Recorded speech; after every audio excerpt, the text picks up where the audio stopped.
In other news, lots of activity from Daggerheart. I personally love Critical Role, and I don't care that I love Critical Role in a group that could not care less about Critical Role. But that's fine. Yeah. That's fine. Because Darrington Press. I need to offer my disclaimer since you've brought up because I lumped you in. Yeah, you lump me in. I have absolutely no problem with Critical Role or Matt Mercer. I just don't have time in my life to listen to 3 or 4 hour episodes of tabletop gaming. And yet he has time in his life to do 3 or 4 hours of random pickup games with Goblins and Growlers and 3 to 4 hours of podcasting with his other podcast and 3 to 4 hours of podcasting here. Pretty soon, 3 to 4 hours of childcare every month, at least. I'm sure. Once a month. It's pretty good. It's a pretty good deal. I'll be a present father. It's fine. It's totally fine. No, I enjoyed Vox Machina when I watched the first season. I think you take that story and you cut it down into something that's consumable. I enjoy it. I just don't follow Critical Role because I do not care for the format. I don't know if you can cut down a D&D show into something that's consumable. They literally did. If you have 4 hours and you either have to focus everybody up or reshoot it. And at that stage in their career, that wasn't possible for them to find that sweet spot until they had 400 hours worth of gameplay. Mm-hmm. Yeah, I don't know. But you tell me, Brandon, you are on an actual play podcast. It's not hard to sort of plan it out. It's never perfect, but it's not hard to be looking at the timer.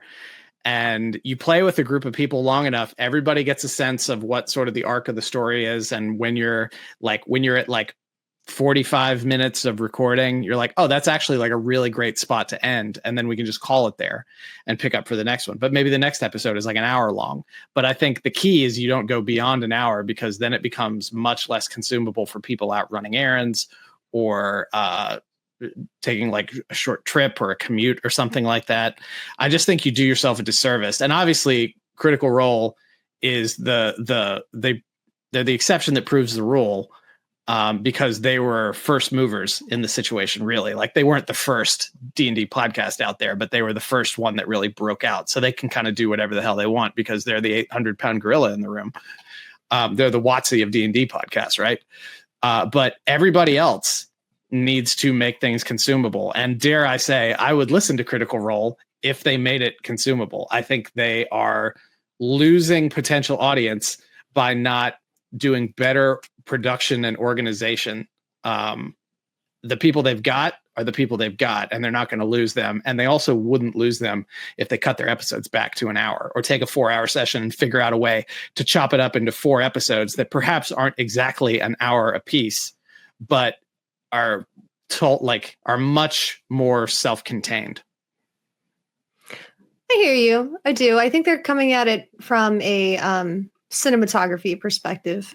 Being voice actors and in the entertainment world, it seems like they're focused on setting scenes and making it as narratively fulfilling as they can. And I think sometimes that butts up against time limitations. Also, Matt has the habit of letting his players abuse the shopping episode mechanics, which I think has stirred its own thing. On a meta perspective, I get why people don't like Critical Role because I understand that a lot of GMs have to combat the trends that it sets.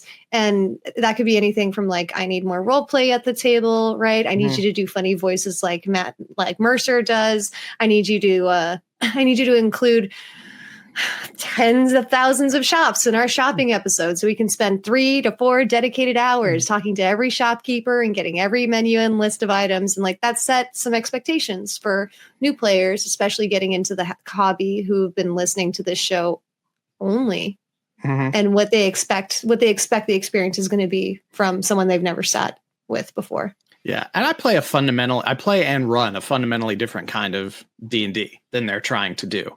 So that's one thing. But I want to go back to what you said a second ago, and then I promise we'll get to the actual core of the reason why we're talking about this. We can always save the substance of the podcast for the deep dives. I'm sure that's what our listeners expect at this point. Yeah.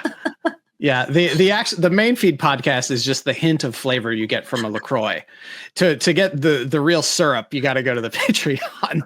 But no, what I was going to say was that, you're talking about it. You made a good point, I think, about them approaching it more from like a cinematography, from a scene setting, from an acting point of view. But let's not forget that very often the difference between a good movie and a bad movie, no matter how great the acting was, is the editing. And I thought you were going to say the script, but okay. No, the editing, because you can take a mediocre movie or a mediocre series of movies and edit them down into something that's much more impactful. Like when Topher Grace sort of famously did his Star Wars prequels project, where he edited Phantom Menace, Attack of the Clones, and Revenge of the Sith down into one really tight, like 2.5 hour movie. And everybody who's seen it says it's pretty great because he did like a couple showings of it. But the issue is, like, your GM really needs to be kind of like your director, the person who has the final say over the edit and everything. But Mercer is so involved in it that it's difficult for him to be able to objectively edit it. It's like when you have somebody who directs and stars in a movie, like, it's really difficult for them to make objective choices about what's included and what's cut. So I think if somebody else had creative control over that, like where he was more of a DM for hire for somebody else, I think we would see a much different product. Right, because he is controlling the pacing and the narrative too. But I mean, I don't know any GM that wouldn't want to author their own story. Well, yeah, that's the thing. So in my professional life, at least at points in my professional life, I've managed and coached writers, and that's been my job. And as part of that, I had to hire writers. And there's very much a difference between someone who's a writer and someone who's a professional writer. A writer is focused on the art. A professional writer wants to do the best job they can while operating within the strictures of their time, the budget, the subject, and everything. Mercer is an artistic DM. He's a writer. If he were a professional writer, sort of like how Alex is with QPR, it would be doing the job while keeping in mind the structure that we have and the points that we have to hit and the timing we have to hit. I'm not saying he's better. I'm not saying she's better. I'm just saying they're different and they're producing fundamentally different products because of it. And also, Alex doesn't have final say over the edit for QPR. Like, she has a ton of input to it, but Gabe is the one doing the editing, right? So Gabe is able to make some of those calls. And that's another reason why we can cut out so much of the fluff, because there have certainly been times where we've recorded for an hour and it's produced a really solid 40-minute episode. I can see that. I can definitely see how their perspective helps you from being blindsided by the pursuit of perfection as well, because there is bias in your judgment, especially if you're too close to the product. Yeah, there's a reason "kill your darlings" is a saying, and that it's used liberally by writers and creatives. So, speaking of writers, 2 new folks have joined the team. 2 old folks have joined the team. 2 new old folks have joined the team. I say that as a man in his 40s. But so everybody sort of suspected that something was up when Jeremy Crawford and Chris Perkins left WotC. It seemed like, they had kind of shepherded the 2024 relaunch out the door, and then all of a sudden they were gone. And I can't remember if I said something about it on the podcast or not, but I had it just sort of in the back of my head that, like, well, this is odd. This is interesting. One of them leaves. Okay, maybe like Jeremy Crawford is just done. Maybe he wants to go try other stuff. Even if he'd been the only person that showed up at Darrington Press, I would have been like, oh, okay, he was just ready for a new challenge. Because I know what it's like to work at a really big company and not feel like you have a lot of control, and also working at a very small company and feeling like you have outsized control, right? And Darrington is a much smaller house than Wizards of the Coast is. So I can very much see the appeal of going somewhere, especially if you've got his resume.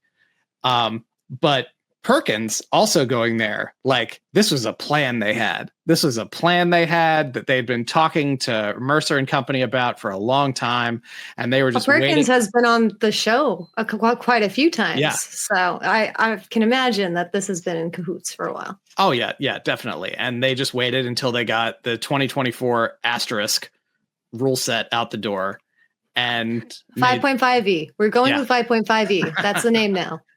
And just made the jump. And again, more power to them. More power to them. If they feel like this is going to be a better place where they have more creative freedom to tell stories in the way they want to, I think that's great. I think it's fantastic, because now, and this is where people are going to get mad at me about this, because I'm going to say now we really get to see the strength of their storytelling. We get to see the strength of their ability to do creative direction, to come up with stories, to make things interesting, because they're no longer sort of riding the WotC coattails. And I'm not saying that they're not good. I don't want to make it sound like I'm impugning them at all, but I'm just saying, can you really get a good measure of the quality of someone's ability to do the work when they're working in that so much of a heavily regulated and managed environment like that? Even at the levels that they were, they didn't get to do everything they wanted. They came into a legacy library. Everything was already predefined. Very and Daggerheart is offering a really intriguing opportunity, because it's a fresh new system. They have their rule set out. They have a couple of mechanics just enshrined, but there aren't any real campaign settings yet. There aren't any real big bads yet, at least not any that aren't part of the quick start. So it's going to give them fertile ground to create literally anything they want. That's a lot of choice and a lot of opportunity at once. I know that that might be enough to stifle creativity, but I think it's a good home for them. And I'm glad that they've joined the team. Yeah. I was someone in Reddit being paranoid, as Redditors often are, saying something to the effect of, oh, well, they're just in here so that they can mess around with how Daggerheart functions. And guys, I mean, that Daggerheart is already out. They already wrote the thing before these two joined the team. So that's not going to change. And also, what kind of weird, misanthropic worldview do you have to think that these guys went there basically as sleeper agents to wage a campaign to destroy Daggerheart? Daggerheart's you never know. You never know, man. Yeah. I'll get you some tinfoil from downstairs, but Daggerheart's never going to supplant WotC. It's going to get more powerful. It's going to get more popular, and I think it's going to become probably a very strong number 3 in the space. Do you think Pathfinder is going to maintain number 2 for a while, at least for a while, just because of cost switching? I think, I've always found it weird that whenever we go to a North Carolina convention, it always seems like especially in Charlotte, it's a weird pro Pathfinder community. And I don't mean weird in any kind of denigrating or pejorative way. It's just the first time we went there for a convention in 2019, it was like we'd gone to a parallel universe, because everybody we were talking to about D&D was no, I play in one of the Pathfinder groups over at the university, etc. And I was like, what? And I know Pathfinder's. I've been playing Tales of the Valiant these days, so that's fine. Lord. That's pretty cool. Yeah. Well, I don't have to say a lot about the way I feel about Tales of the Valiant, because I've said a lot of it. But yeah, I think Daggerheart, the system is different enough, and it's got a known creative team, both in Perkins and Crawford, which casuals don't care about. But casuals do care about Mercer and Company and the critical role aspect of it. So I think that's going to be what propels it up into that somewhere. It's going to be somewhere in the top 5, I think. And it's a dice pool system, right? It's like a D12 dice pool system, or is D10. it just D10? It's two. So it's actually, wait, hang on. Would you like to know more about Daggerheart? Not sponsored. Seriously, give me a free copy of this, because I just bought one. It's still in the mail, but I'll take another free copy, Darrington Press, if you'd like to give me one. But Daggerheart is trying to break away from the 5e mechanics somewhat. Now, the DM or GM in this system still uses a D20, but the player uses 2 colored D12s, and then they add the result of that to understand the score. The D12s come in 2 colors, so One is the fear dice and one is the hope dice. And depending on which dice raised higher than the other, that's what colors the success or failure of the spell. So if I were to roll, let's say the DC is set at 15. I roll my 2d12s. I get a 7 and a 9.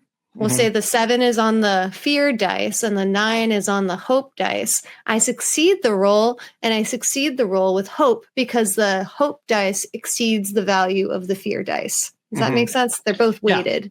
Yeah. Okay. Yeah. And that colors the storytelling portion for the GM. If it's a success with hope, then that means that everything that the player wanted succeeds. Everything is spectacular, whatever, critical success, et cetera, et cetera. I mean, it's basically just an adaptation of sort of how you play Fate and some of these other systems. Yeah, there's a lot there.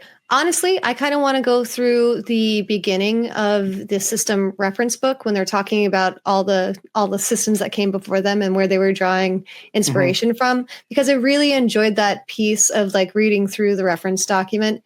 It gave me a lot of insight as to how they're actually designing the game itself. Yeah, I had the Daggerheart playtest betas from like a year or two ago, and I read through them then, and I haven't retained a lot of it. And I actually, knowing that we were having this conversation tonight, I was actually like cleaning out some space on my hard drive for the audio recording, and realized I still had the zip file of that from way back. But I think now I'll just get the published version of it and read over it again.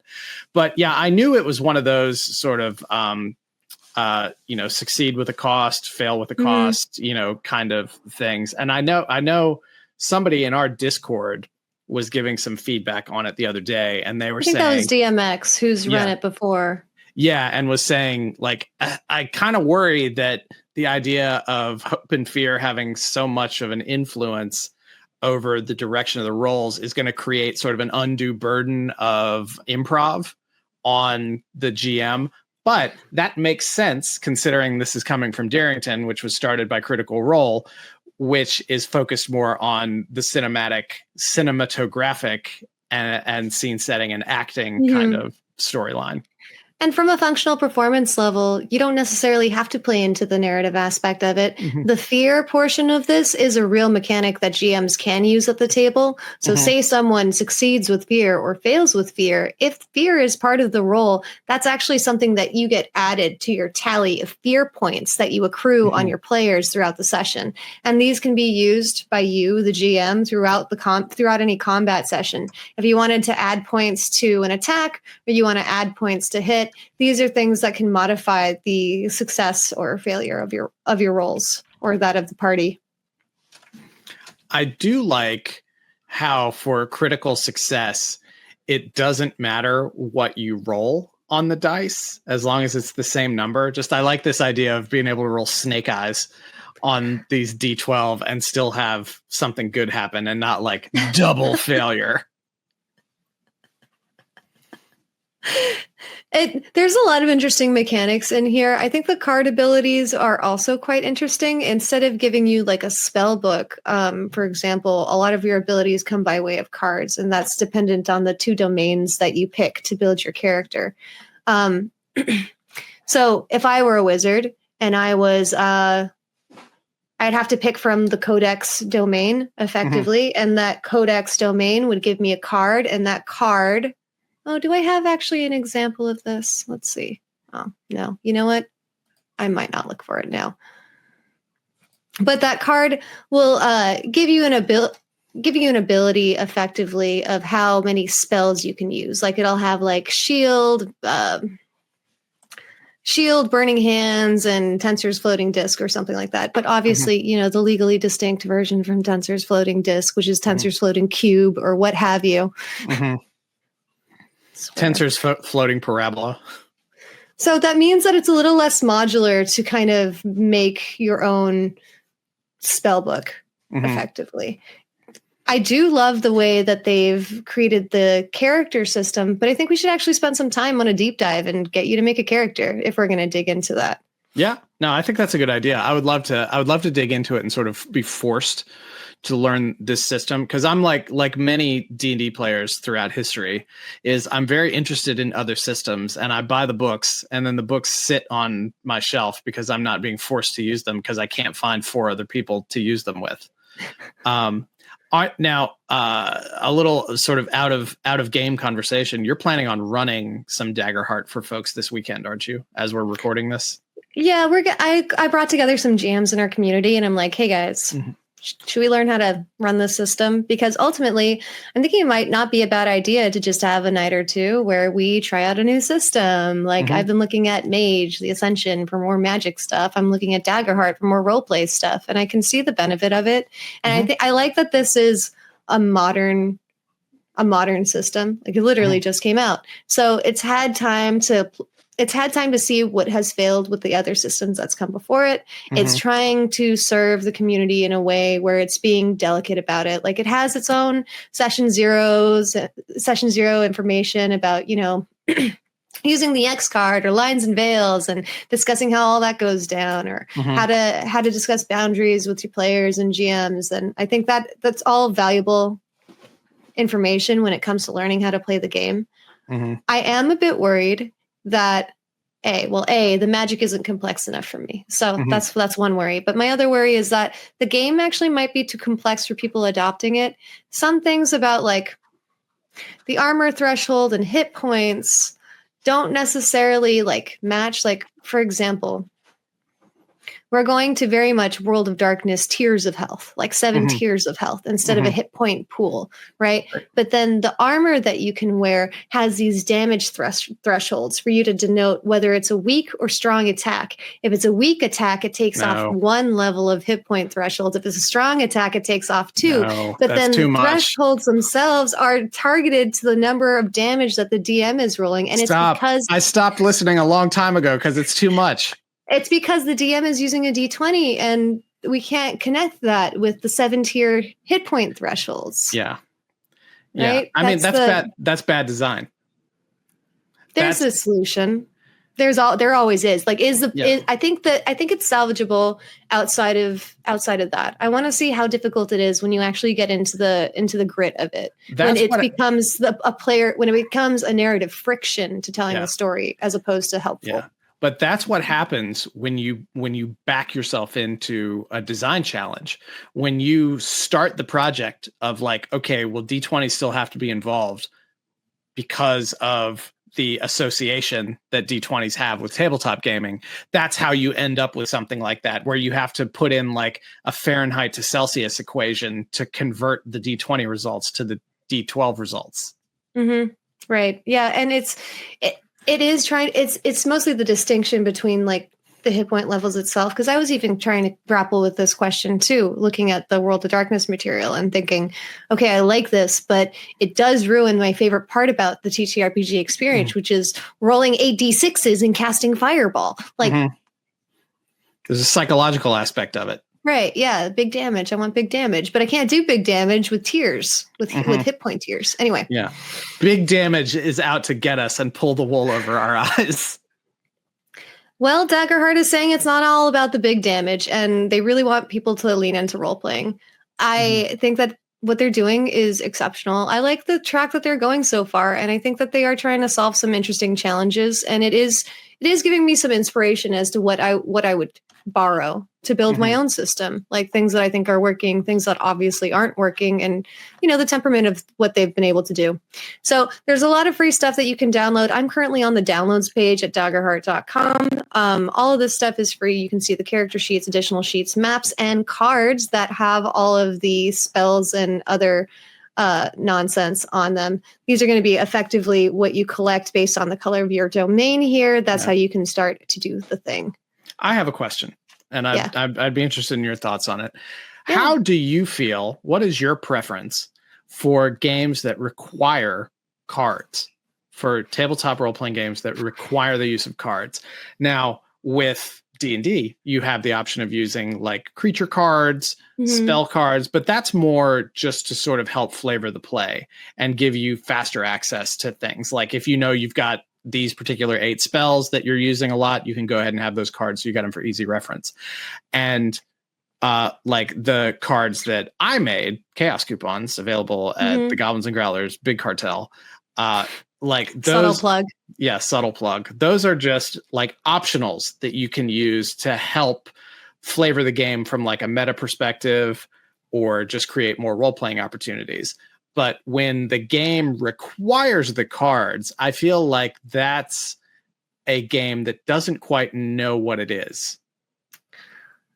I go out of my way to use cards. As a spellcaster, I find it helpful to have them organized as cards, because I like to be able to see pretty picture and all of the required information without having to flip through the appendix alphabetically. Right. It gives me like tactile experience of preparing my spells. So that works for my class. Yeah, but that's something that's additional that you don't have to do to play the game. Right. Yeah. I do hear your point.